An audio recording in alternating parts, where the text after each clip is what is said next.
3살 때부터 만났던 나의 친구는 귀신을 볼 수 있었다. 제가 그 친구를 만난 건 어른들 이야기를 들으면 제가 3살 때라고 합니다. 3살 때 기억이라 잘 기억나지 않지만 어른이 말씀하시게 처음 만나서부터 둘이 엄청 좋아했고 같이 있으려고 안 떨어져서 어떤 때는 그 친구 집에서 아니면 제 집에서 같이 밥 먹고 같이 잘 정도로 어린 시절을 같이 보낸 친구입니다. 제가 어릴 때 살던 집은 기역자 형태의 마당 있는 한옥으로 대문 쪽에 붙어있는 방에서 기한이 가족들이 새를 들어 살았기에 눈을 뜨면 친구부터 찾아서 밤이 될 때까지 둘이 붙어 다녀 저희가 일란성 쌍둥이인 줄 알았다는 사람도 있었습니다.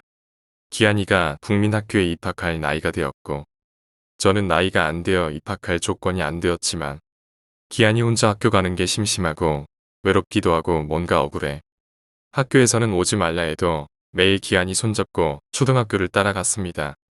그렇게 한 달쯤 따라다니다 보니 제 노력이 가상해서인지 선생님이 입학을 허가해 주셨고 다른 친구들은 벌써 지급받았던 책을 그때 받았습니다. 우리가 그렇게 초등학교에 입학한 지 5개월째쯤 되던 어느 날인가였나 봅니다. 그 사건이 일어난 게 말이죠. 기한이는 동네에서 유일하게 옥상이 있는 양옥집으로 이사를 했고 이사라고 해봤자 살던 방에서 바로 몇 미터 앞에 이사 간 거라 우리의 애정 행각은 여전했고 이사간 집의 옥상은 저희 아지트가 되었죠. 지금 생각해보면 단층 건물의 옥상이라 그리 높지는 않았지만 계단을 통해 옥상을 올라갈 수 있다는 게 저희에겐 신천지같이 느껴졌습니다.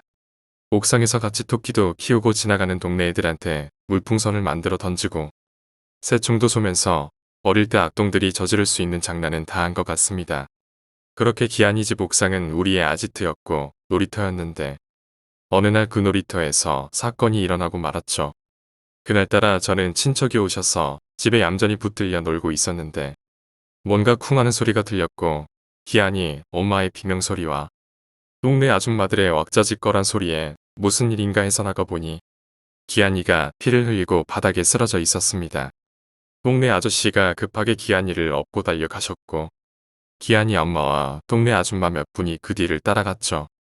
저는 기한이가 엄청 많은 피를 흘리고 쓰러져 있는 모습을 보고 충격을 받아 그 자리에서 동상처럼 굳어버려 울지도 못하고 새파랗게 질려 있는 것을 엄마가 안고서 집으로 데려가 따뜻한 물에 설탕을 타서 먹이고 재웠습니다. 저는 기한이가 죽었다는 생각에 밤새 악몽에 시달렸고 며칠 학교도 못 갈 정도로 충격이 심했습니다.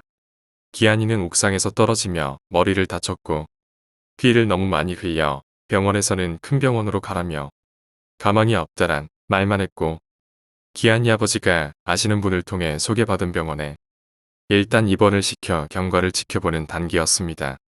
그때 당시만 해도 병원에 MRI나 CT 등 정밀하게 검사할 수 있는 장비도 없었고 오적해서 엑스레이 정도라 찍어보는 정도였으니 시골 깡촌 병원의 수준은 말하지 않아도 어떨지 아시겠죠. 그렇게 입원한 병원에서 치료를 받은 기한이는 혼수 상태에서 그렇게 몇 달을 보내고 있었습니다. 저는 기한이가 입원한 병원에 가보고 싶었으나 혼수 상태인지라 병문안도 되지 않고 애들은 들여보내주지 않아 기한이를 볼 수 없었습니다. 그러던 어느 날 갑자기 기한이가 기적적으로 의식을 찾았고 며칠 후 퇴원해 학교에 등교할 수 있을 정도로 회복이 되었습니다. 기한이의 회복 소식에 학교 같이 갈 생각에 기뻐하고 있는 저는 우연히 기한이의 이야기를 하는 부모님의 대화를 듣게 되었네요. 의식을 찾기 며칠 전부터 의식이 없던 기한이가 알 수 없는 불경을 읊조리며 계속 반복해서 이상한 말을 하더란 겁니다. 그렇게 며칠을 무의식 상태에서 불경과 이상을 말을 내뱉던 기한이가 의식이 돌아온 거였죠. 기한이 집안은 고모가 수녀였고 삼촌은 목사. 그리고 부모님과 할머니가 착실한 기독교 신자라서 어린 기한이가 불경을 들을 일도 없는데 기한이 입에서 불경이 터져 나오니 사람들은 의아하게 생각했고 몇몇 동네 어른들은 기한이가 신이 내렸다고 했다는 거였습니다.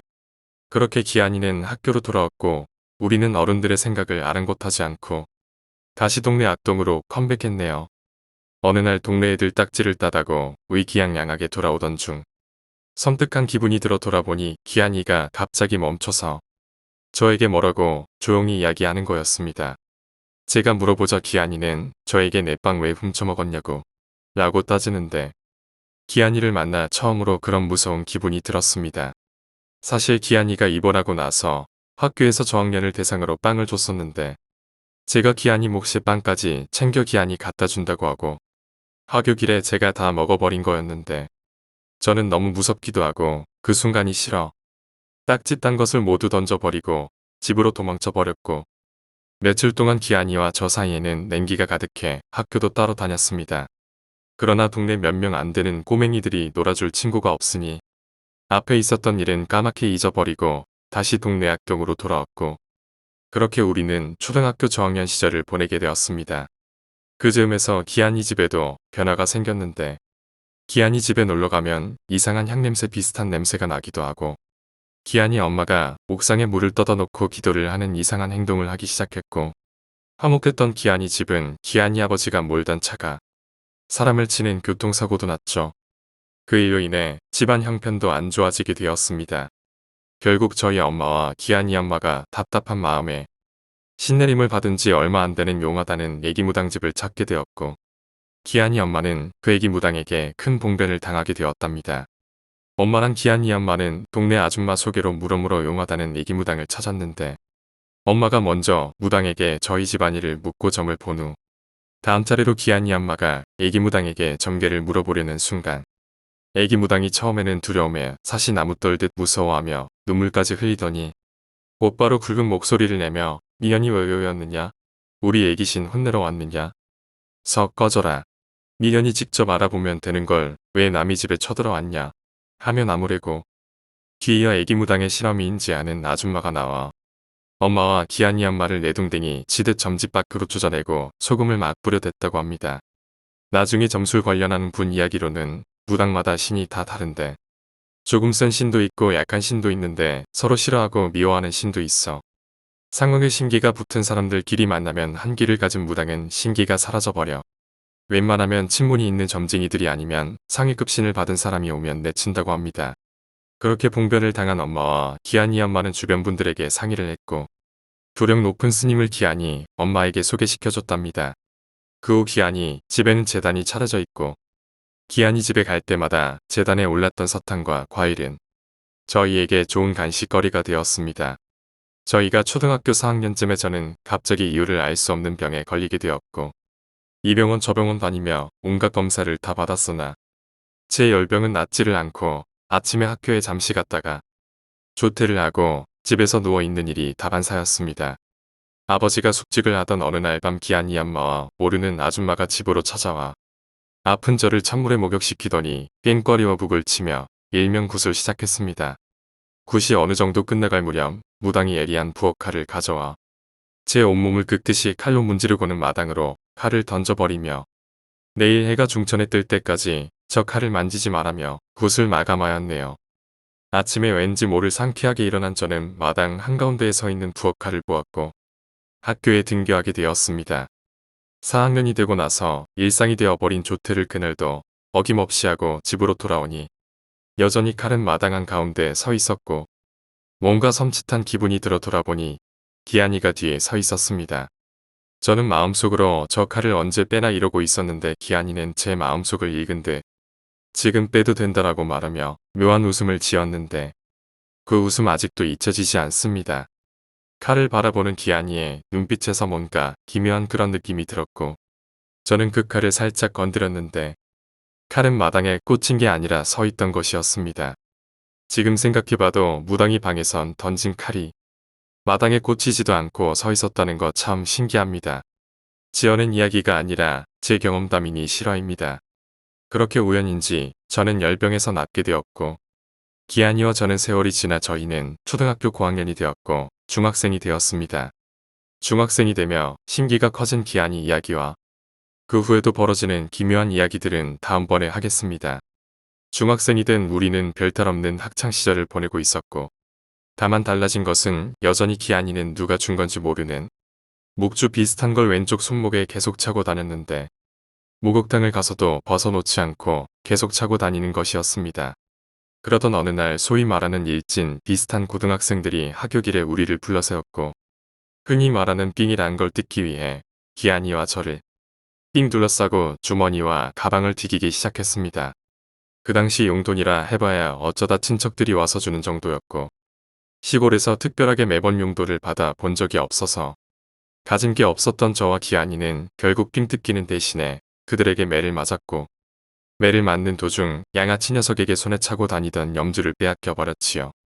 양아치들의 분풀이로 실컷 두들겨 맞은 기한이와 저는 각자의 집으로 힘없이 돌아갔습니다. 다음날 아침 기한이와 등교하는데 기한이 손목에는 전날 양아치들에게 빼앗긴 염주가 그대로 있었습니다. 혹시 동네에서 싸움 좀 한다던 기한이 형이 양아치들에게 찾아온 건가 해서 기한이에게 어제 형한테 이야기했나? 라고 물었더니 기한이는 그냥 웃으며 그냥 이라고만 말했고, 저는 기한이 형이 찾아준 거라 생각하고 넘어갔죠. 그날 오전 체육 시간 중 같은 반 친구 중 옆 동네 사는 친구 A가 어제 우리 집 앞에서 난리 났었다. 옆반 기한이 알지? 걔가 커다란 칼을 들고 고등학생들 죽인다고 휘두르다 기절했어. 이렇게 말하는 거였죠. 자세한 내막을 들어보니 친구 A의 집 앞이 양아치 고등학생들이 모여 담배를 피고 본드 불고 노는 폐쇄된 공사장인데, 기한이가 만화에 나오는 장군들 사용하는 칼을 들고 와서 내거 내놔라. 안 내놓으면 다 죽여버릴 거야. 라며 막 휘두르다 쓰러져 동네 어른들이 나가게 되었고, 결국 경찰들까지 오는 소동이 벌어졌다는 겁니다. 우리가 중학생이 되던 쯤에 기한이 엄마는 신어미로부터 완전한 내림굿을 받았고, 기한이 집 한 귀퉁이에는 무서운 얼굴을 한 장군 그림과 동상 등이 모셔지고 제단이 차려져 있었는데, 생각해보니 장군 칼은 그 제단에 모셔지던 칼이었습니다. 평소 기한이는 장난은 많이 치고 악동짓은 했으나 누구랑 주먹 다짐도 하는 일이 없는 순한 녀석이었는데, 중학교 1학년이 거의 어른들이랑 비슷한 고등학생, 특히 양아치들 패거리에 그 염주를 찾기 위해 집에 있는 칼을 들고 찾아갔다는 게 믿기지 않을 일이었네요. 나중에 들은 이야기이지만 그 사건은 기한이 엄마가 이를 봐줘서 잘 해결된 적 있던 형사가 아무 일 없이 뒤처리해줘서 그냥 조용히 넘어가고, 그 양아치 고등학생들은 경찰서 가서 좀 많이 맞았다고 들었습니다. 기한이는 그 일 이후 학교에 소문이 나서 일진 비슷한 상급생들도 기한은 건드리지 않았고, 주변에 좀 노는 형들도 제각이냐 좀 무섭다라며 피했고, 그 이후 기한이는 술과 담배를 어른들처럼 즐겨하는 불량 청소년이 되어가고 있었습니다. 기한이 엄마가 내림굿 받는 날 잠깐 이야기하자면, 내림굿 받는 거 보신 분 있으신지 모르겠지만 작두란 걸 타는데 애들은 못 보게 하는데, 저는 기한이 절친 찬스권으로 좋은 명당 자리에 기한이와 같이 앉아 과자랑 떡 먹으며 구경했는데, 북을 치고 꽹거리 같은 걸 막 치다 흥을 올린 후 시한이 엄마가 작두에 올라섰고 무사히 다치지 않고 작두 타는 의식을 마쳤는데, 잘 구경하던 기한이는 저에게 나도 저 작두 탈 수 있다며 갑자기 일어서 작두로 향하자 신어미 역할을 하는 무당이 막아서며 배나무 장가지로 든 막대기 같은 걸로 기한이 등짝을 후려치며 화를 냈고, 결국 저랑 기한이는 굿하는 현장에서 쫓겨났습니다. 쫓겨나며 기한이는 맞아서 아플 텐데 눈물 한 방울 흘리지 않고 분하다는 것처럼 거친 숨만 씩씩 거렸네요. 다시 중학교 시절 이야기로 돌아오자면 기한이 엄마는 소위 말하면 신을 받은 지 얼마 안 되는 신기 좋은 무당 비슷한 게 돼요. 기한이 집은 매일 모르는 사람들로 가득 찼고 항상 먹을 것이 넘쳤는데 항상 과자들로 넘쳐났습니다. 그 과자들은 다 기한이 차지였고, 기한이 누나나 형들은 어쩌다 기한이에게 하나 얻어 먹거나 했고, 저는 기한이 절친이란 이유로 거리낌 없이 그 과자들을 먹을 수 있었네요. 그렇게 또 별일 없이 지나던 어느 날 기한이 애가 쪽에 상을 당한 분이 있어서 기한이를 제외한 나머지 가족들은 다 상가집에 갔는데, 기한이만 놔두고 가셔서 기한이와 저는 기한이 집을 지키고 있었죠. 그때 당시 흔하지 않던 외제차가 기한이 집 앞에 멈춰섰고, 양복을 입은 남자가 내려 기한이 엄마를 찾았습니다. 기한이는 동루로 가고 없어서 제가 대신 기한이 엄마는 볼 일이 있어서 나가셨는데 오늘은 안 오실 거예요 라고 하자, 양복 입은 남자분은 멀리서 왔는데 낭패네, 소문 듣고 왔는데, 그러고 기한이 집을 나서려 돌아섰습니다. 그때 똥 누고 나오던 기한이가 큰 소리로 너 그거 하면 절대 안 돼, 하지마 라고 소리쳤고, 돌아선 양복 아저씨는 네가 그 아이구나, 엄마 대신 봐줄래? 아저씨가 용돈 줄게 라며 주머니에서 10,000원짜리 몇 장을 꺼내 기한이에게 줬고, 기한이는 엄마가 이야기하지 말했는데 엄마한테 혼나 그래도 하나만 이야기해 줄게. 아저씨 하려는 거 하지 마. 그러고는 돈을 들고 집 밖으로 나갔고 저는 기아나 같이 가고 따라 나갔습니다. 그날은 기한이가 양복 아저씨에게 받은 돈으로 둘이서 장난감총도 사고 맛있는 과자도 실컷 사 먹었고 결국 다음날 돌아온 기한이 엄마한테 등짝이 터져나가게 둘 다 두들겨 맞았습니다. 다시는 기한이 엄마 손님 오면 아는 체 하지 말고 돈 받지 말라고 눈물이 쏙 빠지게 혼났죠. 후일담이지만 그 양복 아저씨는 대도시에서 사채업을 하던 사람인데 사업을 확장하려다 좀 찜찜해서 소문을 듣고 용하다는 기한이 엄마를 찾았고 기한이의 조언대로 사업 확장을 멈췄고 그 덕분에 목숨을 건질 수 있었다 합니다. 조폭들과 같이 뭔가를 하려 했는데 다른 패거리들이 덮쳐서 많이 다치고 절름발이 신세된 사람도 생겨 뉴스에까지 나왔다네요. 그 후 양복 아저씨는 기한이 엄마 단골이 되었고 가끔 기한이 엄마가 없을 때 기한이한테 뭘 물어보고 그 아저씨가 다녀간 다음 날은 기한이 주머니에 용돈이 가득했습니다. 앞서 이야기했듯이 기한이는 양아치들과 싸운 이후 술과 담배를 즐겨 학교에서 정학을 맞기도 하고 혼나기도 많이 했지만 기한이 엄마와 주변 지인들이 손을 써서 다행히 학교는 무사히 다닐 수 있었습니다. 저도 기한이 따라서 술과 담배를 중학교 2학년 때부터 하게 되었고 그 일로 저희 집에서는 당분간 기한이랑 어울리지 못하게 막았고 중학교를 졸업하면서 저는 인문계 고등학교로 기한이는 다른 지역의 상고로 진학을 하게 되었습니다. 잠시 친구 이야기는 접어두고 제 이야기를 잠시 해볼까 합니다. 앞에서 저도 초등학교 4학년 때 알 수 없는 열병에 걸려 죽음의 문턱에 가까운 이야기를 했었는데 제가 유체 이탈 비슷하게 한 이야기를 잠시 짧게 해보자 합니다. 저는 하루에 버스도 한두 대 다니는 시골에서 6남매 중 막내로 태어났습니다. 그런데 사실은 어릴 적 병사한 바로 위에 형이 하나 있었답니다. 어릴 적 어린 손주를 안타깝게 잃으신 할머니는 제가 엄마 뱃속에 있을 때 매일 새벽에 일어나 깨끗한 물을 한 그릇 떠다 놓고 저의 만수무병을 기원하셨자 합니다. 비록 제가 태어나는 것을 보진 못하시고 돌아가셨지만 엄마 말씀을 들으면 항상 인자하시고 고우신 할머니 자태가 상상이 되고 고마움을 느끼고 그립기도 했습니다. 잠시 초등학교 4학년 때 병치레한 것을 말했었지만 사실 제 병 상태는 위험해서 부모님이나 가족들은 막내가 또 이렇게 가는구나 했을 정도로 심각했답니다.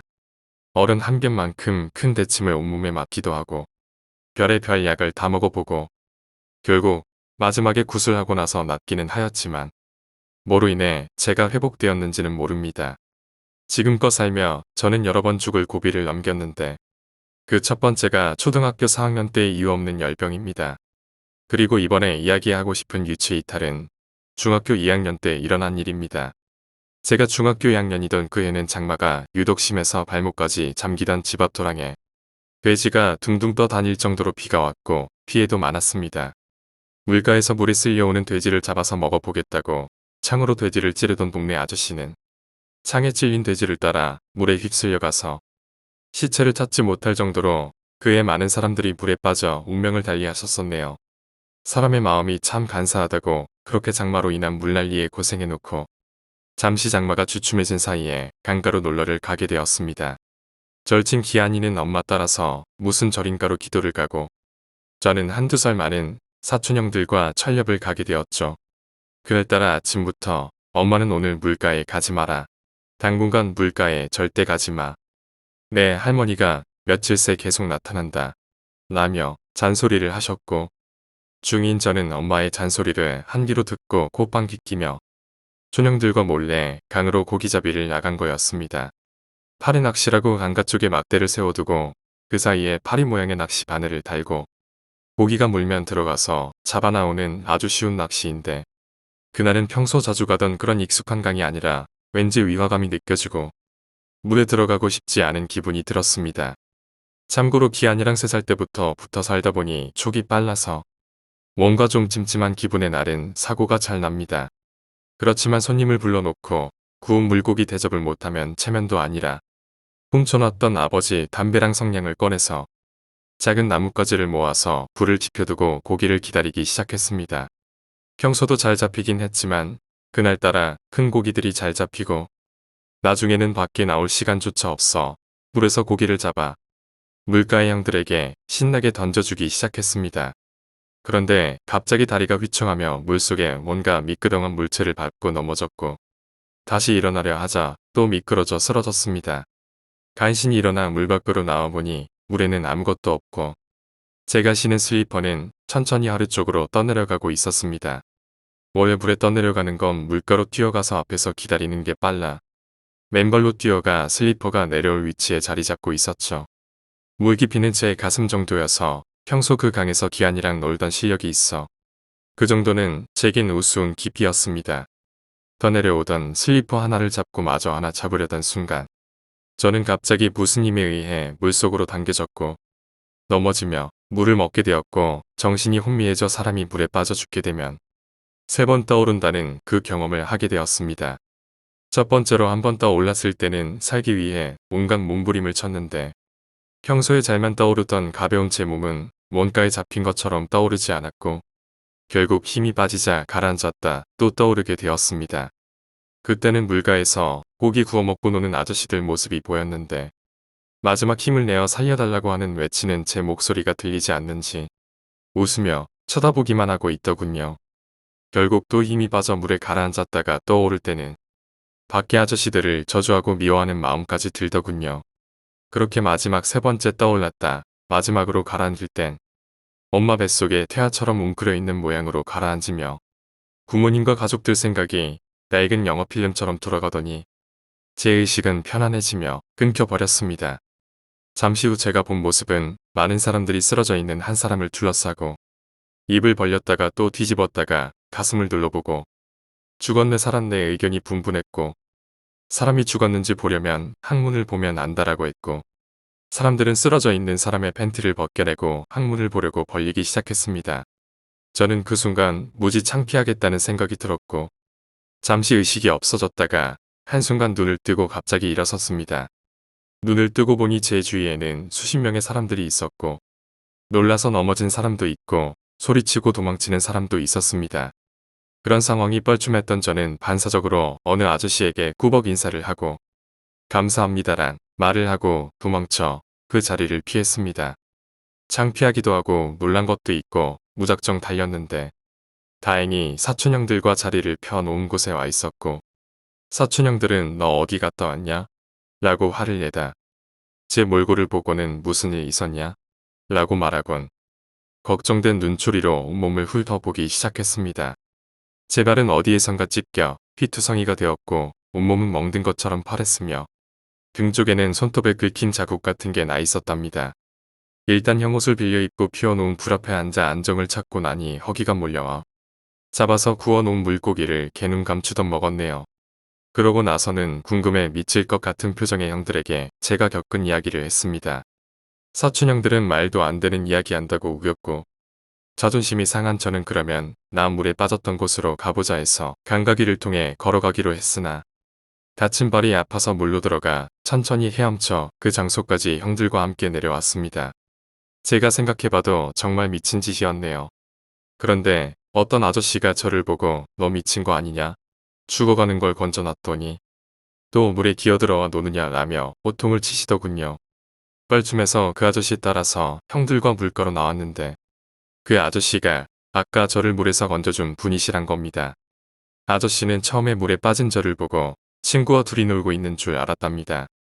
제 얼굴은 웃고 있으며 물장구를 치고 있었다네요. 그래서 동료들과 술 한잔하고 있었는데 자세히 보니 둘이 아닌 저 혼자서 물에 가라앉고 있더란 거예요. 물에서 간신히 건져서 어쩔 줄 몰라 이 사람 저 사람 제 눈과 입을 벌려 보기도 하고 흔들어 보기도 하고 뺨을 때려 보기도 하고 했는데 하얗게 핏기 없이 식어버린 제 얼굴과 눈을 보고는 다 죽었다고 했다네요. 그러다 한 분이 혹시 모르니 엉덩이를 벌려봐라. 엉덩이가 벌어져 있고 불이 물이 나와 있으면 죽은 거다라고 해서 팬티를 벗겨보고 엉덩이를 벌리는데 갑자기 죽어있던 제가 일어나서 구해준 아저씨를 향해 인사를 하고 막 도망가더란 겁니다. 사람들은 죽었다던 애가 갑자기 일어나니 놀라서 난리법석도 아닌데 저는 도망가 버리니 참 황당했겠죠. 아저씨는 저를 병원에 데려가려고 쫓아왔으나 너무 빨리 가버려 걱정을 하고 계셨단 겁니다. 혹시 죽지는 않았나 하고 말이죠. 그런데 그렇게 도망갔던 녀석이 지가 빠져 죽을 뻔했던 장소에서 또 놀고 있으니 얼마나 황당하셨을런지 지금 생각해봐도 좀 거시기 합니다. 그렇게 아저씨의 제 구출기 영웅담을 들으며 감사하다는 이야기를 하고 몇 번이나 인사를 하고 있었는데 아저씨가 갑자기 저에게 그런데 너 내가 어떻게 너 구해준 사람인 줄 알았냐? 너 구할 때 넌 죽어 있었는데 난 줄 어떻게 알았냐? 근데 제가 생각해봐도 사실 물에 빠져 의식이 없어진 후 여러 사람이 모여 쓰러진 사람을 쳐다보고 있는 모습을 그들의 뒤에서 봤고 절 구해준 아저씨를 어떻게 알아서 일어나자마자 어떻게 인사를 할 수 있었는지 저도 도저히 이해할 수 없는 상황이었습니다. 그렇게 그날 저는 죽음의 문턱에서 돌아왔고 저와 물귀신의 사투와 아저씨의 구조기는 사촌형들의 말을 빌자면 제가 신발 찾으러 간 후 약 1시간가량 동안에 이뤄진 일이었습니다. 그날 저녁 집에 돌아와서 엄마의 손에 젖승을 반쯤 다시 갔다 왔고 그 후유증으로 며칠을 알아 누웠다 일어났습니다. 며칠 후 엄마랑 기도 다녀온 기한이랑 그날의 일에 대해 이야기했더니 기한이는 너 죽었다 온 건데 웬 할머니가 너를 보호해서 산 거야. 물귀신이 너 데리고 가려 한 거 할머니가 구한 거야 하길래 저는 소설 쓴다. 산에 기도하러 갔다더니 쥐디만 살아왔구나 하고 한바탕 욕설을 해주고 둘 다 껄껄껄 웃어버렸습니다. 저는 그 후로도 여러 번의 사고 등등 남들이 겪었다며 최소한 어디 한 군데라도 뼈가 부서졌던지 해야 할 큰 사고를 겪고도 묘한 행운의 힘으로 경미한 부상이나 옷이 살짝 올이 풀릴 정도의 피해만 생겼습니다. 성인이 되어 우연히 지인을 따라 가게 된 서울의 용한 점쟁이는 저를 보자마자 그러더군요. 너희 집에 너를 위해 기도 많이 하고 덕을 많이 베푼 할머니가 있어서 네가 다 이렇게 사는 거라고.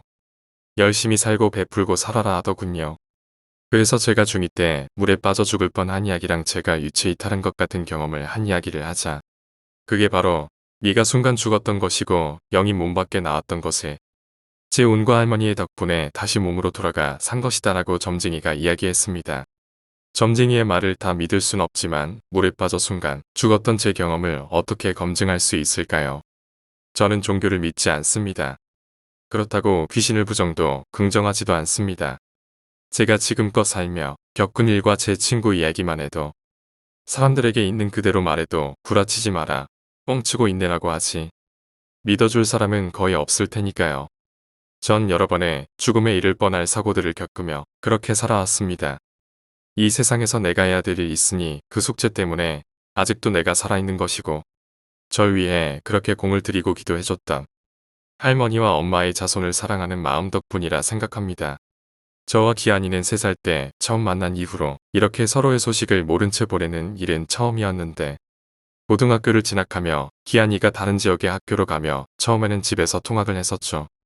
기한이는 그쪽 학교 애들과 어울리게 되며 집에 안 오는 일이 반복되었고 결국 학교 근처에서 자취를 시작했습니다. 매일은 아니라도 일주일에 2~3번 볼 수 있던 기한이를 결국 간간히 몇 달 만에 보게 되었습니다. 기한이는 고등학교를 진학하며 그쪽 일진 비슷한 애들과 어울렸고 또 자취를 하며 자기 방에 여자애들과 같이 자다가 몇 번이나 주인 집 눈에 나서 자취방을 여기저기 옮겨 다니고 하는 문제아로 전락했습니다. 술과 담배의 여자까지 그리고 각종 폭력 사건의 애들 삥 뜯는 일까지 정말 사고 친 것만 따지면 소년원이나 교도소를 몇 번이나 들어가야 했었는데 천운인지 문제가 터져도 기한이만 빠져나오는 일이 빈번했답니다.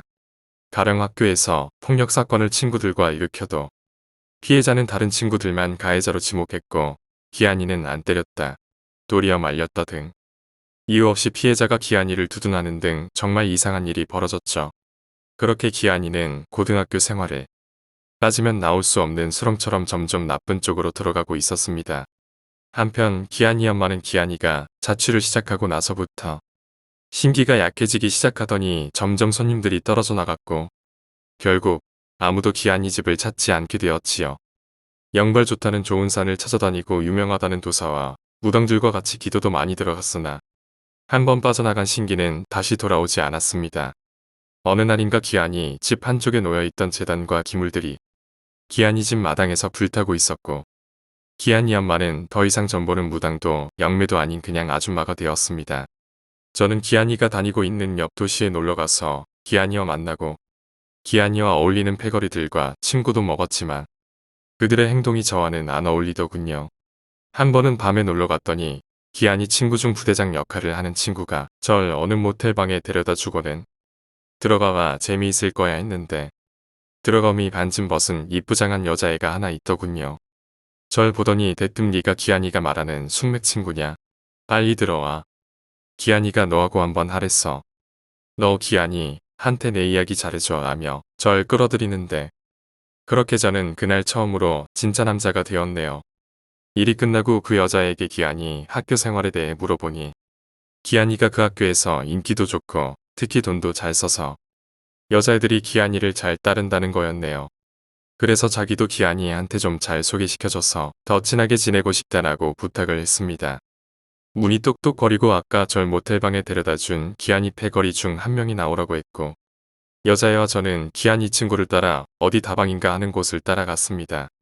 고등학생 신분의 다방이라니 전 들어갈까 말까 하다 기한이가 있다니 들어가게 되었고 거기는 담배 연기가 자욱하고 한 10여 명 되려나 모여서 뭔가를 하고 있었는데 자세히 보니 화투패로 노름을 하고 있는 것이었습니다.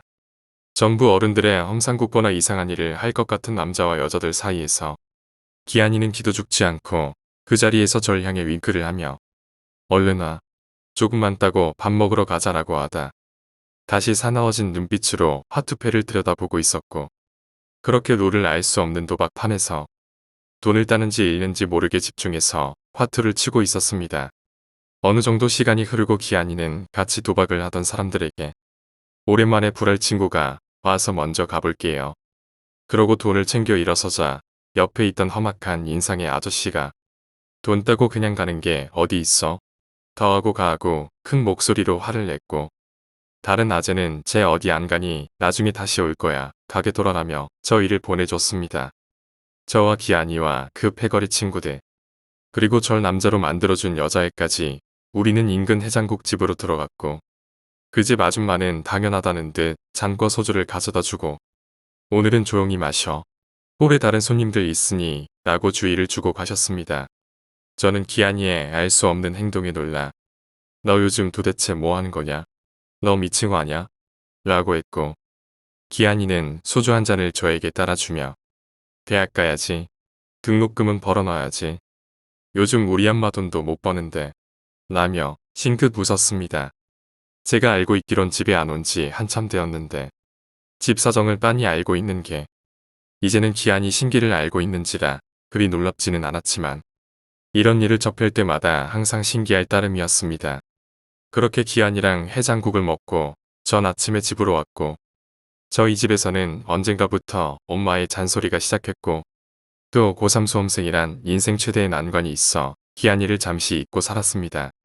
제가 고3이 되었을 때 기한이 아버지가 몰던 3판 트럭이 산에서 굴러떨어졌고 기한이 아버지는 거의 식물인간 수준으로 다치셔서 저는 저의 가족과 기한이 아버지 문병을 가게 되었습니다. 오랜만에 보는 기한이는 완전 페인처럼 새까맣게 얼굴이 변했고 삐쩍 말라 미라처럼 보였죠. 얼굴은 마른 찰육처럼 피부가 갈라지며 부스러기가 일어나고 있었습니다. 저희 엄마가 기한이 아버지의 사고로 전부 안타까운 마음의 위로를 전하자 기한이는 죽어서야 할 사람이 이 정도 산 것만 해도 다행이다라며 투덜거렸고 기한이 엄마는 이 나쁜 놈아 아버지가 죽다 살다 왔는데 말버릇이 그게 뭐냐고 소리쳐서 병실 분위기가 안 좋아졌고 저는 그 자리를 피하기 위해 기한이를 병실 밖으로 끌고 나왔습니다. 기한이는 억울한 듯 아버지 죽을 거 내가 살렸는데 그것도 모른다고 라고 말하며 눈물을 글썽였고 저는 그게 무슨 의미였던지 한참 후에 알았습니다. 원래 전 보는 사람이나 영매 등 신기 있는 사람들은 자기 가족이나 자신에 대한 일은 잘 볼 수도 없고 그걸 나쁘게 이용하면 자신이 모시는 신에게 혼난다는 겁니다. 그 룰을 어기면 심하면 죽을 수도 있는데 기한이는 자기 아버지가 죽을 운명인 걸 알고 아버지에게 전화를 해서 알렸고 평소 과속을 하던 기한이 아버지는 기한이 말을 듣고 조심히 운행 중 트럭 짐칸에 묶어놓은 줄이 풀리며 차가 산길에서 전복되었으나 다행히 차 밖으로 뛰쳐나와 겨우 목숨은 건졌다는 겁니다. 그래서 기한이는 자기 심기를 이용해 학교 다니며 나쁜 짓도 하고 아버지를 살리는 일을 해서 기한이 몸에 있던 신에게 미움을 받아 살이 빠지고 몸이 아픈 고통을 또 겪고 있는 거였습니다. 기한이 아버지는 기한이 덕분에 목숨을 구했고 기한이는 그 후 그렇게 목숨처럼 아끼던 염주를 더 이상 팔에 차고 다니지 않았습니다. 그 일로 기한이의 몸에서 신기는 사라져 버렸고 기한이는 다시 착한 아들로 돌아와 그동안 미뤄뒀던 공부를 시작해 그해 겨울 저와 같은 대학교에 입시 지원을 했고 저와 기한이는 면접을 앞두고 있었습니다. 아침 일찍 기한이와 버스터미널에서 만나기로 해서 기다렸으나 나오질 않아. 기한이 집에 전화를 거니 기한이는 태연하게 난 오늘 안 가니까 너 혼자 가. 그리고 버스 앞자리에 앉지 마라. 라고 혼자 말만 하고 끊어버렸고 저는 화가 나서 혼자서 버스를 타고 지원한 대학교 있는 도시로 혼자 갔습니다. 아침 일찍 서두르느라 잠을 못 자 잠이 잠깐 들었는데 큰 소리와 함께 버스는 급브레이크를 밟고 약간 회전하며 멈춰 섰는데 잠을 자던 저는 급브레이크 탓에 앞좌석에 머리를 박고 말았네요. 아저씨 도대체 운전을 어떻게 하시는 거예요? 저는 운전기사에게 소리를 쳤고 운전기사는 뭔가에 놀란 듯 자기 핸들에 머리를 박고 한참 일어나질 않았습니다. 뒷자리에 앉아있던 사람들이 창가 쪽을 쳐다보며 웅성거리기 시작했고 따라서 뒤를 돌아본 저는 버스가 지나온 자리에는 빨갛게 피가 흘러나오는 뭔가가 움찔거리며 피를 흘리고 있는 것을 보았습니다. 나이 지긋한 어른 한 분이 거기 학생들이나 어린애들은 밖에 내다보지 마 라고 하셨지만 전 이미 그게 뭔지 알아버렸습니다.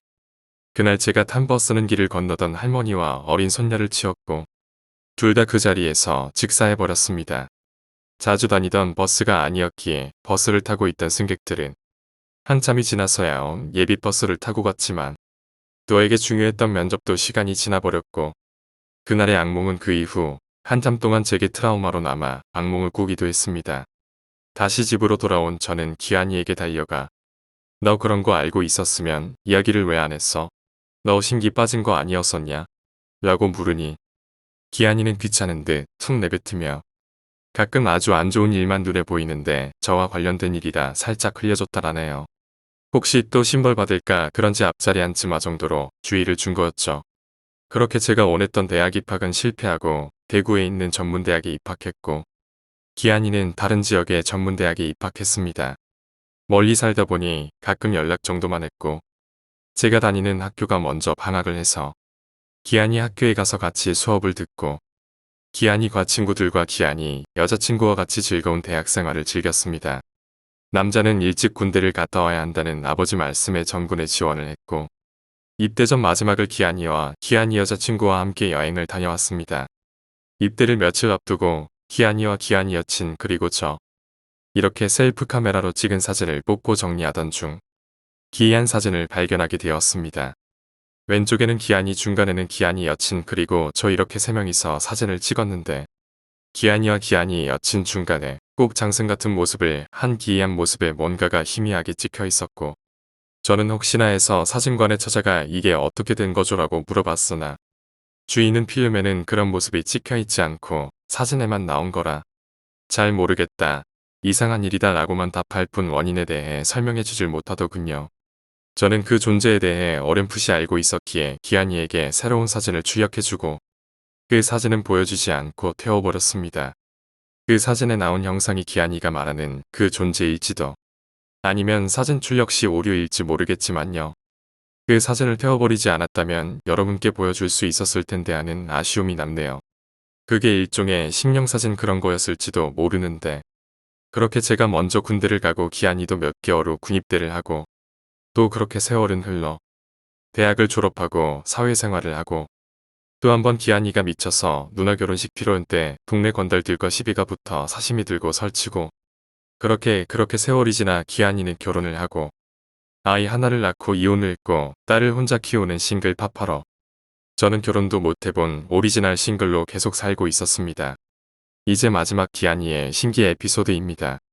제가 직장 문제로 기한이 집 근처에서 볼 일이 있어 한 달 정도 기한이 집에 같이 살게 되었는데 어느 날 출근한 기한이가 저에게 급하게 전화를 해서 오늘은 우리 아름과 학교 갔다가 오면 절대 학원이나 집 밖에 못 나가게 해줘.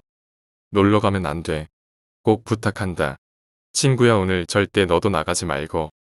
이렇게 간절한 목소리로 부탁을 했고 저는 예전에 기한이의 신기를 알기에 그게 해프닝으로 끝날지라도 그날 약속을 취소하고 학교 갔다 온 기한이 딸과 기한이의 퇴근을 기다리고 있었습니다. 퇴근한 기한이와 별일이 없어 다행이다 하고 맥주 한잔하고 있는데 갑자기 울리는 전화벨 소리. 뭔가 안 좋은 기분에 기한이가 전화를 받고 나더니 차분히 이야기를 해줬습니다. 기한이 부녀가 살고 있는 아파트 옆 단지에 기한이 누나도 살고 있는데 누나에게도 딸이 있고 엄마 없는 외로움에 기한이 딸은 누나 집에서 잘 놀다 온답니다. 그날도 아마 제가 없었으면 누나 집에 가서 놀았을 거라 하더군요. 그런데 누나 딸의 친구가 기한이와 같은 아파트 위층에 살아서 기한이 딸이 언니라 부르며 누나 딸들과 같이 잘 놀았는데 그날 누나 집에 놀러 갔다 돌아오던 위층 여자애가 아파트 단지에서 후진하던 학원버스에 치여 즉사했다는 겁니다. 만약 제가 기한이 딸을 데리고 있지 않았으면 누나 집에서 같이 놀던 기한이 딸과 윗집에는 같이 집으로 돌아왔을 거고 그러면 둘이 어떻게 되었을지 기한이가 그리 애지중지 키운 딸이 참혹한 일을 당했을 거란 생각을 하니 끔찍한 생각이 들더군요. 그날 우울한 기분에 기한이와 소주 한 잔 더 하며 물었습니다. 너 아직도 이렇게 가끔 신기가 발동하냐? 라고 물으니 기한이는 저희 아버지 돌아가신 거, 제가 믿는 사람한테 사기당하고 배신당한 거, 다는 아니지만 끊어진 필름처럼 느낌이 오더라고 합니다. 그렇지만 이제는 그런 거로 괴로워하고 싶지 않고 이제는 그냥 일반인처럼 살고 싶어 이야기하진 못했다. 미안하다고 하더군요. 기한이가 어릴 때 옥상에서 떨어져서 살아난 후 어찌 살았는지 아는 저는 어떤 말도 할 수 없었고 뒤어진 기한이 잔에 술만 따라주었습니다. 그렇게 기한이는 자기 딸을 살린 사건 후에 모든 신기가 빠져버렸고 이제는 일반인이 느낄 수 있는 촉 정도만 남아있어 제가 좋은 사람을 만나고 있는 걸 제일 먼저 알고 밥 사라 하더라고요. 혹시나 해서 여친을 데리고 시안이랑 한번 밥 먹었는데 그냥 이쁘네 하는 말만 하고 더 이상 제가 기대하는 말을 하진 않습니다. 정말 신기가 다 빠진 게 맞긴 한가 봅니다. 예전에 제가 기한이에게 사람을 소개하면 이런저런 이야기를 다 해줬는데 그때가 그립기도 아쉽기도 하네요. 이렇게 죽다 살아난 후 신기를 가지게 되었던 기한이 이야기는 끝맺을까 합니다. 간만에 추억을 떠올리며 기한이 이야기를 하다 보니 기한이가 보고 싶네요. 주말에 기한이 불러 소주 한잔 해야겠습니다. 기한이가 소주 한잔 먹던 이 뒤에 뭐 있다 하는 농담인지 진담인지 하는 말도 듣고 싶고요.